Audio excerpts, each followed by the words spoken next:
Welcome to this explainer. Look, today we're jumping straight into a pretty massive idea, how sustained historic greatness is actually built, not just found. We're going to use the story of a legendary football team to unpack this blueprint. Because, when you look at dominant eras in sports history, the highlight reels really only show you the output, the flashy stuff. But today we're opening up the hood to look right at the machine itself. So let's dive into this with a massive paradigm shift.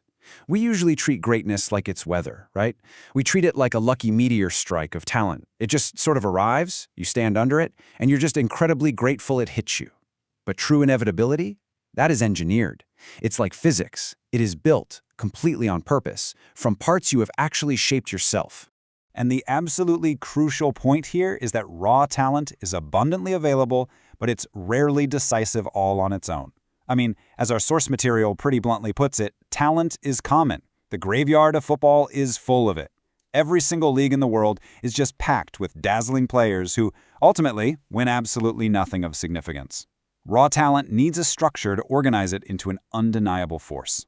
Now this really dismantles that comforting lie we all kind of tend to believe, the whole genius story. We absolutely love the idea of the lone genius. And honestly, we love it because it lets us off the hook. If greatness is just about a magical individual, well then our failure to achieve it just means we didn't get lucky, right? But the reality is, the machine. True greatness is painstakingly slow, it's highly coordinated, and it is entirely collective. Section 1. The 30-year inheritance. Cultivating the shared language. To really understand this, we have to compress 30 years of history to see how a single, radical idea evolved. It all starts way back in 1973 with the Dutchman's heresy, which was this wild idea that a player's position wasn't just a fixed spot on the grass, but a fluid role they could swap on the fly.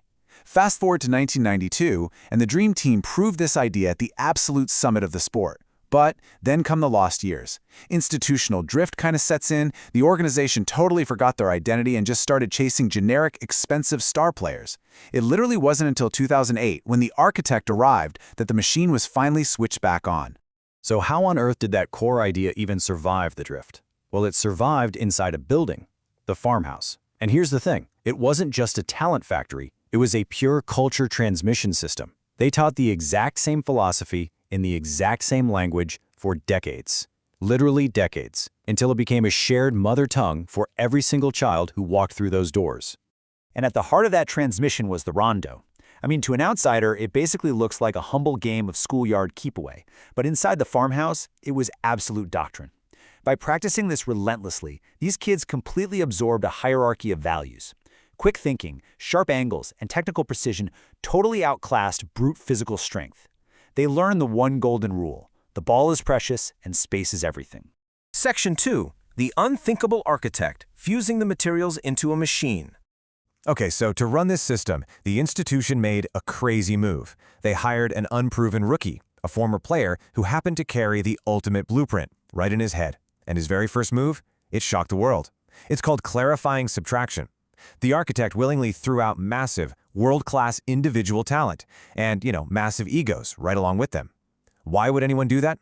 Because a system made of incompatible parts simply cannot run. Coherence beats raw talent every single time. With the incompatible stars god, he installed the code.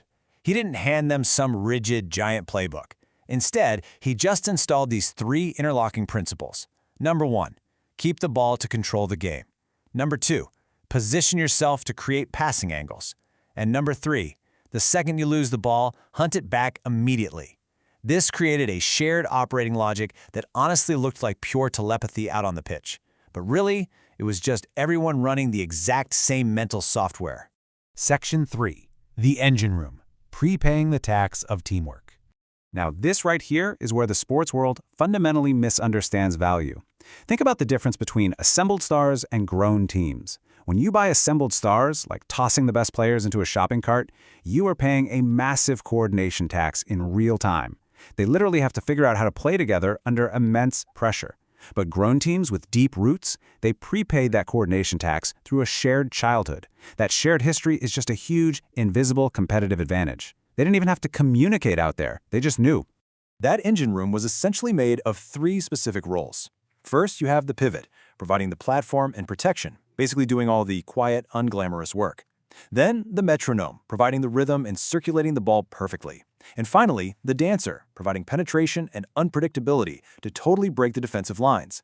Because these three controlled the center of the pitch so absolutely, the rest of the team was completely free to take massive calculated risks.